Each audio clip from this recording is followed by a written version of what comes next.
దేవునికే మహిమ కలుగునుగాక. ఈరోజు దేవుని వాక్యాన్ని వింటున్న ప్రతి ఒక్కరికి ప్రభు నామములో నా వందనములు తెలియజేస్తున్నాను. రండి, ఈరోజు దేవుని వాక్య ధ్యానం కొరకు పరిశుద్ధ గ్రంథములో నుండి సామెతల గ్రంథం 16వ అధ్యాయము 5వ వచనాన్ని చదువుతున్నాను. అందరూ శ్రద్ధగా ఆలకించండి. గర్వ హృదయులందరూ యెహోవాకు ఏయులు, నిశ్చయముగా వారు శిక్షనొందుదురు. దేవుడు ఈ వాక్యమును మనందరి వెనికిడిలో ఆశీర్వదించునుగాక. ప్రభునందు ప్రియులారా, నేటి రోజు పరిశుద్ధాత్మ దేవుడు నీతో నాతో మాట్లాడుచున్న ఒక ప్రత్యేకమైన మాట. గర్వ హృదయులందరూ యెహోవాకు ఏయులు, నిశ్చయముగా వారు శిక్షనొందుదురు అని దేవుని వాక్యం సెలవిస్తూ ఉంది. ఈ లోకములో ఈనాడు మనమందరము కూడా భూమి మీద దేవుని చేత మనము దీవించబడాలి అంటే, దేవుని చేత మనం హెచ్చింపబడాలి అంటే ప్రత్యేకంగా మనకు తగ్గింపు అవసరం.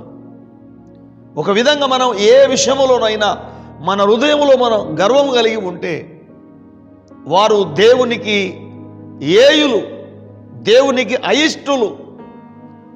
గర్వ హృదయులందరూ కొంతమంది డబ్బును చూసుకొని కావచ్చు, కొంతమంది జ్ఞానాన్ని చూసుకొని కావచ్చు, కొంతమంది అందాన్ని చూసుకొని కావచ్చు. గర్వ హృదయులందరూ కూడా యెహోవాకు ఏయులు. ఈనాడు చాలామంది పడిపోవడానికి కారణం ఏంటంటే గర్వం. యేసుక్రీస్తు ప్రభువారు ఎన్నోసార్లు ఆయన సువార్తలో చెప్పాడు, తనను తాను తగ్గించుకునేవాడు హెచ్చింపబడతాడు, తనను తాను హెచ్చించుకునేవాడు తగ్గించబడతాడని. ఎంతమంది ఈనాడు యేసయ్య మాట వింటున్నారు?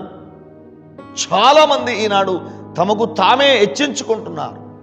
నాకు జ్ఞానం ఎక్కువ ఉందని, నాకు ఆస్తిపాస్తులు ఎక్కువ ఉన్నాయి, నాకు ధనం ఎక్కువ ఉందని, నేనే అందంగా ఉన్నానని ఎన్నో విధాలుగా ఈ భూమి మీద గర్విస్తూ ఉన్నారు. ఒకవేళ నీలో గర్వము స్టార్ట్ అయిందంటే నీ పతనము కూడా స్టార్ట్ అయినట్టే లెక్క. ఈ సామెతల్లో 16-18 వచనంలో చెప్తున్న మాట ఏంటంటే, నాశనానికి ముందు గర్వము నడుచును, పడిపోవటకు ముందు అహంకారమైన మనసు నడుచును. నీలో గర్వము స్టార్ట్ అయిందంటే నీ పతనము స్టార్ట్ అయినట్టు లెక్క. నువ్వు పడిపోవడానికి ముందు అహంకారమైన మనసు వచ్చేస్తుంది. నాశనానికి ముందు గర్వము నడుస్తూ ఉంది. ఈ వాక్యాన్ని వింటున్నా నీవు ఏ విషయంలోనైనా గర్విస్తున్నావేమో, నాకు ఆస్తిపాస్తులు ఎక్కువ ఉన్నాయి అనుకుంటున్నావేమో, నాకు జ్ఞానం ఎక్కువ ఉంది అనుకుంటున్నావేమో, లేక నాకే భక్తి ఎక్కువ ఉందని అనుకుంటున్నావేమో, నేనే అందంగా ఉన్నాను అనుకుంటున్నావేమో. గర్వ హృదయులందరూ యెహోవాకు ఏయులు, వాళ్ళు ఖచ్చితంగా నిశ్చయముగా శిక్షనొందుదురు అంటున్నాడు. ప్రియులారా, ఒక్కసారి మీరు ఆలోచించండి. 1 పేతురు 5వ అధ్యాయం 5వ వచనంలో కింది భాగంలో అపోస్తుడైన పేతురు అంటాడు, దేవుడు అహంకారులను ఎదిరించి దీనులకు కృప అనుగ్రహించును. దేవుని కృప నీకు కావాలంటే నువ్వు దీనుడుగా బ్రతకాలి.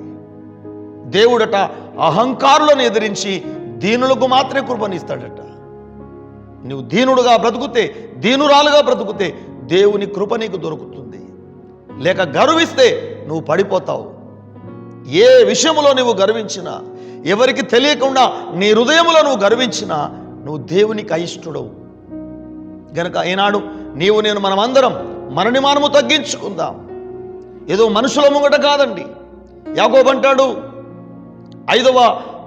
యాకోబు పత్రిక 5వ అధ్యాయం 10వ వచనంలో, ప్రభువు దృష్టికి మిమ్మును మీరు తగ్గించుకోండి, అప్పుడు ప్రభువు మిమ్మును హెచ్చించును అంటాడు. ఏదో మనుషుల ముంగట మనం తగ్గింపు ఉన్నట్లుగా నటించకూడదు. ప్రభువు దృష్టిలో మనని మనము తగ్గించుకుంటే దేవుడు హెచ్చిస్తాడట. పరిశుద్ధ గ్రంథంలో ఎంతోమంది గర్వించి పడిపోయారు. కనుక ఈరోజు పరిశుద్ధాత్మ దేవుడు మనతో మాట్లాడుతున్న ప్రకారంగా మనమందరము కూడా గర్వాన్ని విడిచిపెట్టి మనము దీనత్వం కలిగి, తగ్గింపు కలిగి బ్రతుకుదాం. అప్పుడే దేవుని కృప మన మీద ఉంటుంది. మనం ఎంత తగ్గించుకుంటే దేవుడు మనని అంత హెచ్చిస్తాడు. అట్లాంటి తగ్గింపు హృదయాలు దేవుడు మనందరికి అనుగ్రహించునుగాక. ఆమేన్. చిన్న ప్రార్థన చేసుకుందాం. మహాపరిశుద్ధుడా, పరమ తండ్రి యేసయ్యా, మీకు స్తోత్రాలు. నేటి రోజు మీరు మాతో మాట్లాడిన ప్రతి మాట కొరకు వందనాలు. గర్వ హృదయులందరూ యెహోవాకు ఏయులు, నిశ్చయముగా వారు శిక్ష నొందుదురు అని వాక్యం సెలవిస్తూ ఉంది. ప్రభువా, మేమందరము కూడా ప్రభువా మాలో ఏ గర్వం ఉన్నా దాన్ని తొలగించుకొని, ప్రభువా నాశనానికి ముందు గర్వం నడుస్తుందని, పడిపోవడానికి ముందు అహంకారమైన మనసు నడుస్తుంది అంటున్నావు. ఎంతోమంది గర్వం వల్ల నాశనమైపోయారు, పడిపోయారు. ప్రభువా, మేమందరం అలాగ ఉండకూడదని, ఇదిగో మేమందరము కూడా నీ కృపను పొంది బ్రతకాలని, దీనులకు మాత్రమే కృపనిస్తావని, అహంకారులను ఎదిరించే దేవుడు అని, తమను తాము తగ్గించుకున్నలే హెచ్చింపబడతారని ఎన్నో విషయాలు మాతో మాట్లాడిన దేవా, ఈ వాక్యాన్ని వింటున్న ప్రతి ఒక్కరిలో ఏ విషయంలో గర్వించినా ఆ గర్వాన్ని తొలగించి ప్రతి ఒక్కరిలో తగ్గింపు, దీనత్వం మీరు అనుగ్రహించమని యేసు నామమున ప్రార్థిస్తున్నాము తండ్రి, ఆమేన్. Praise the lord. దేవుడు మిమ్ములను, మీ కుటుంబాలను దీన హృదయం కలిగిన వారుగా, తగ్గింపు కలిగిన వారినిగా దేవుడే సిద్ధపరచునుగాక.